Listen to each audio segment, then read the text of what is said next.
Good morning students. तो हमने chapter number 6 का लेक्चर नंबर 1 कंप्लीट किया।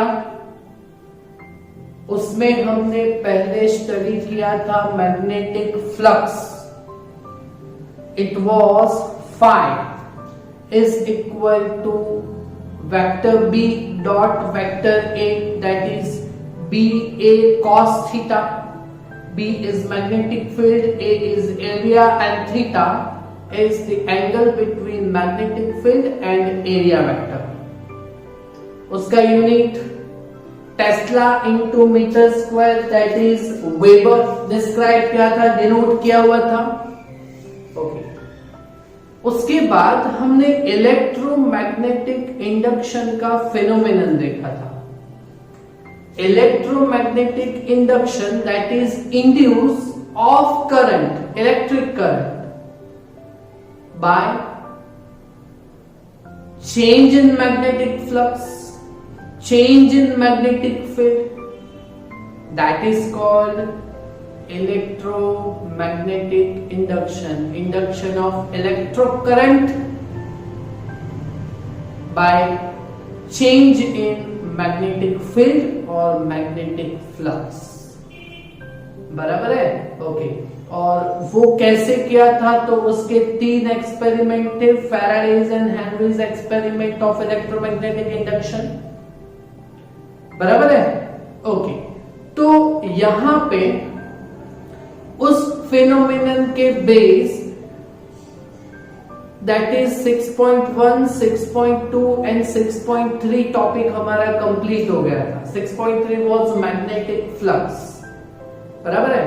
उसके बाद 6.4 आपको मिलेगा, that is Faraday's law for electromagnetic induction. उसको हमें एक्सप्लेन करना है, that is our first important theory of our chapter number 6 mention किया हुआ है 2 मार्क्स के लिए इंपॉर्टेंट। बराबर है? ओके। तो फैराडे ने जो एक्सपेरिमेंट में कंक्लूड किया था, दैट इज फैराडे लॉ। तो एक्सपेरिमेंट में उसने क्या कंक्लूड किया था कि जब भी मैग्नेटिक फ्लक्स में चेंज आता है तभी करंट इंड्यूस होता है। So magnetic flux was not necessary to induce the current, but change in magnetic flux is the reason to induce the current in a circuit. बराबर है? ओके। तो current induce होता है, तो अगर किसी कॉइल में से करंट पास होता है, that coil is made up of conductors, so it has resistance. So according to the Ohm's law, V is equal to IR, उस कॉइल के 2 एंड्स के बीच potential, that is EMF, voltage EMF generate होता है। तो वो EMF का value कितना रहता है, that was explained bye Faraday's law. Okay. तो वो जो EMF इंड्यूस होता है वो किसकी वजह से होता है? चेंज इन मैग्नेटिक फ्लक्स से होता है विथ रिस्पेक्ट टू टाइम। बराबर है? ओके। तो यहां पे हम इसको एक्सप्लेन करेंगे, बट उसके पहले हम दिखाएंगे कि कोई क्लोज सर्किट हो और उसमें अगर मैग्नेटिक फ्लक्स में चेंज आए तो EMF that is voltage, EMF that is voltage, तो वो इंड्यूस EMF कितना रहता है? तो average induced EMF, average induced EMF that is epsilon वाला सिंबल यूज किया था चैप्टर नंबर 3 में EMF के लिए, और वो एवरेज वाला तो ब्रैकेट में मेंशन करेंगे, और minus of delta phi by delta t. Okay. तो ये है हमारा इलेक्ट्रोमैग्नेटिक इंडक्शन के लिए फैराडेज लॉ। और अगर हम इसको स्टेटमेंट में लेते हैं, that is statement of our Faraday's law, तो अगर हमें इस इक्वेशन को स्टेटमेंट में लिखना है तो क्या लिखेंगे, तो induce EMF in a circuit, induce EMF in a circuit is equal to negative of the rate of change in magnetic flux. Change in magnetic flux, that is delta phi, but the rate of change in magnetic flux, that is delta phi by delta t. यहाँ पे time rate है ना, that is the negative of time rate of change in magnetic flux linked with that circuit.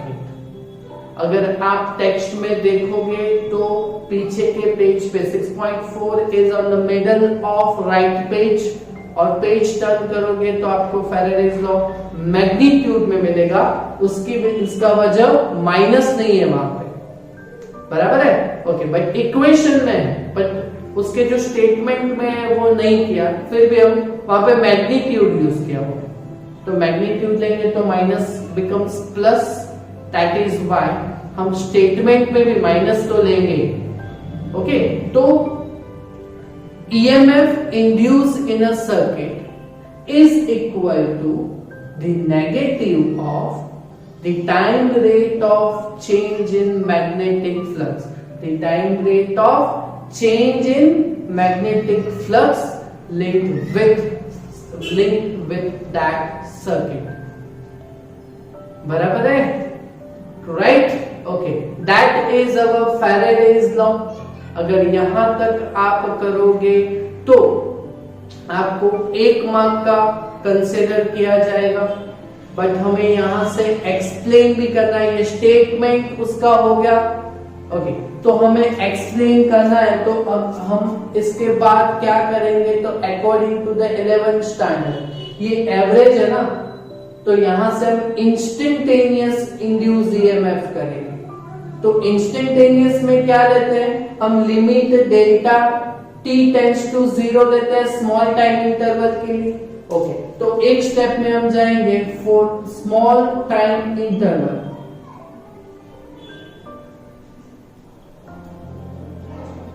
For small time interval taking जो delta T है वो tends to 0 का limit लेंगे, तो taking limit delta T tends to 0, okay, तो ये जो average induce EMF है वो क्या बन जाएगा at proper time, that is instantaneous induce EMF बन जाएगा,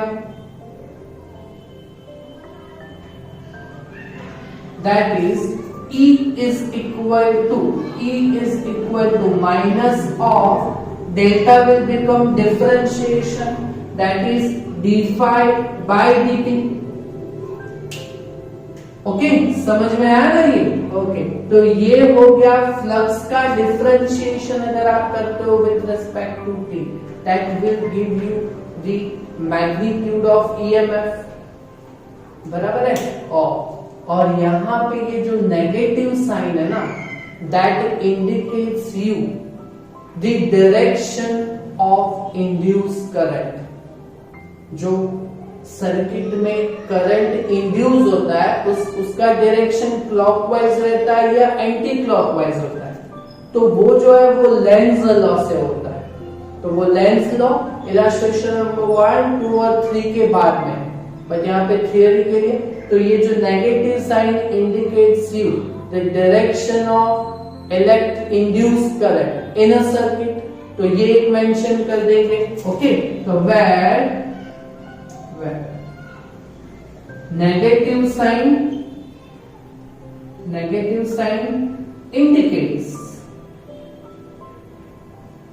indicates direction of induced current, direction of induced current in a circuit. In a circuit. बोलो, ये समझ में आया? बराबर है? ओके। फिर उसके बाद एक और टॉपिक कंसीडर कर लेते हैं। तो ये आधे मार्क्स का हो गया यहां तक का डिफरेंशिएशन वाला। अभी इसी क्लोज सर्किट में अगर n नंबर्स ऑफ टर्न, तो जो ईएमएफ होगा वो n टाइम्स होगा dy बाई dt का। ओके, तो ये भी कर लेते हैं। Okay, if there are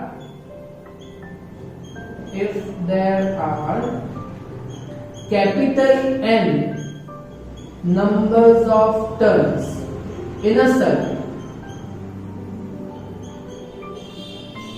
then तो ये जो इंड्यूस्ड ईएमएफ है, ये जो इंड्यूस्ड ईएमएफ है वो n टाइम्स हो जाएगा। तो E is equal to n numbers of turn, वो मल्टीप्लाई कर देंगे। तो negative of n dy by dt। Okay, तो ये with n numbers of turn के लिए भी यहां पे हमने ईएमएफ देख लिया। बराबर है? ओके, तो फ्लक्स, फैराडेज लॉ क्या कहता है कि the rate of change in magnetic flux delta phi by delta T, और किसी प्रॉपर टाइम के लिए चाहिए तो ये difference D phi by D T. मतलब फ्लक्स का अगर आपको इक्वेशन दिया हो तो उसका with respect to time T अगर आप डिफरेंशिएशन करते हो तो you will have the value of EMF. Okay, तो उसी के बेस हम यहां पे ये 2 मार्क्स का थ्योरी कंप्लीट हो गया, इंपॉर्टेंट। तो उसके बेस इलस्ट्रेशन नंबर 1, 2, 3 और 2-3 एमसीक्यू भी कंसीडर करेंगे।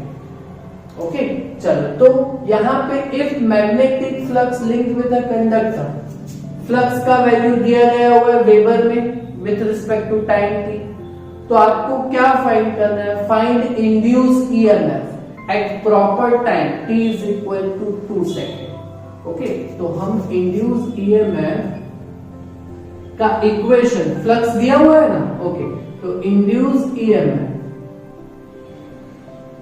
E is equal to flux का with respect to t differentiation, that is d dt of psi। बराबर है? ओके, तो d dt ऑफ फ्लक्स का जो इक्वेशन दिया गया हुआ है that is 3t square minus 2t plus 5, 3t square minus 2t plus 5। और यहां से हम डिफरेंशिएशन करेंगे। डिफरेंशिएशन आपको आता है ना? ओके, तो फर्स्ट 3t स्क्वायर का with respect to t differentiation, तो 3 ऐसे ही रखेंगे, t स्क्वायर है ना, तो जो रेशियो वो आगे आता है और एक ऑर्डर कम हो जाता है, तो t स्क्वायर का differentiation will be 2t minus minus 2 ऐसे ही रहेगा, और t का with respect to t differentiation dt by dt that is 1। Okay, तो माइनस 2 और t का with respect to t differentiation 1 और प्लस ओनली 5 कांस्टेंट, ये t का कोई टर्म नहीं है। ओके, तो इसका डिफरेंशिएशन ओनली कांस्टेंट का कितना रहता है? 0। ओके, तो ईएमएफ का इक्वेशन यहां पे आएगा 3 2 6 t माइनस 2। ओके, बट हमें यहां पे ईएमएफ कितने टाइम पे फाइंड करना है? Eight 2 second. ओके, तो यहां से हम क्या लेंगे? तो take t is equal to 2 second.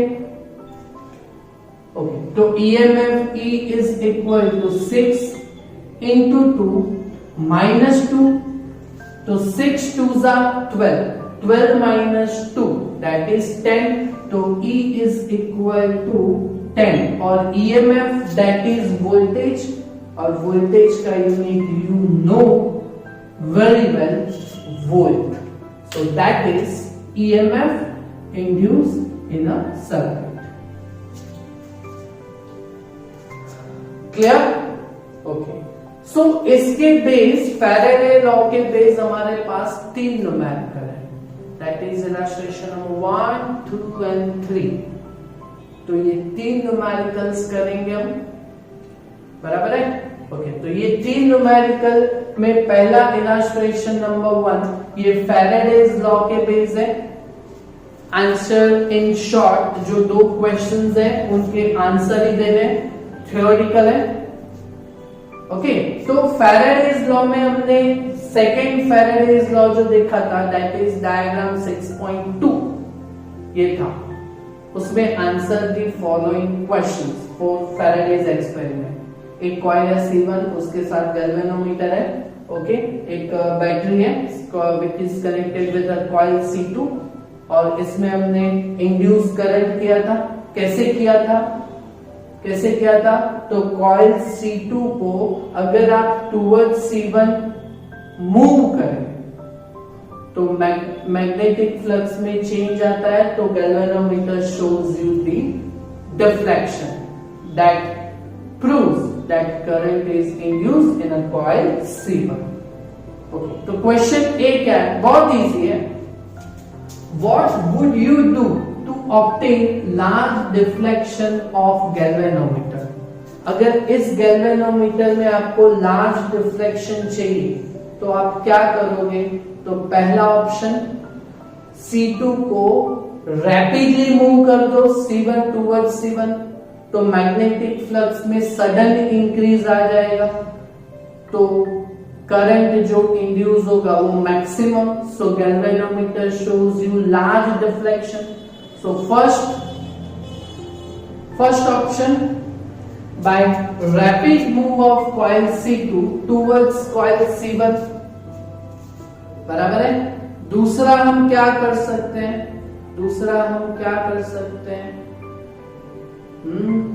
Okay, तो ये जो बैटरी है उसकी वजह से यहाँ पे करंट जनरेट हो रहा है। ओके, अगर ये बैटरी जो है वो पावरफुल है, दैट इज उसका वोल्टेज अगर ज्यादा हो तो V is equal to IR। If voltage is more then current will be more. अगर इस कॉइल C2 में करंट ज्यादा होगा तो उससे मैग्नेटिक फील्ड भी ज्यादा होगा, तो more and more will magnetic flux will link with this coil C1, तो galvanometer shows you the large deflection. तो दूसरे ऑप्शन में हम क्या कर सकते हैं कि जो ये बैटरी है ना वो पावरफुल बैटरी है which is connected with coil C2। Okay, और दूसरा थर्ड ऑप्शन हम क्या कर सकते हैं? तो ये जो कॉइल C2 है उसका जो अंदर का जो कोर एरिया है उसके अंदर हम ferromagnetic material that is iron rod, अगर आयरन रॉड इसके अंदर ले ले तो मैग्नेटिक फील्ड ज्यादा हो जाएगा अंदर, तो more magnetic field lines will link with coil C1, तो galvanometer shows you more deflection. So these are 3 ways to obtain large diffraction in a galvanometer which is connected with coil C1. Clear?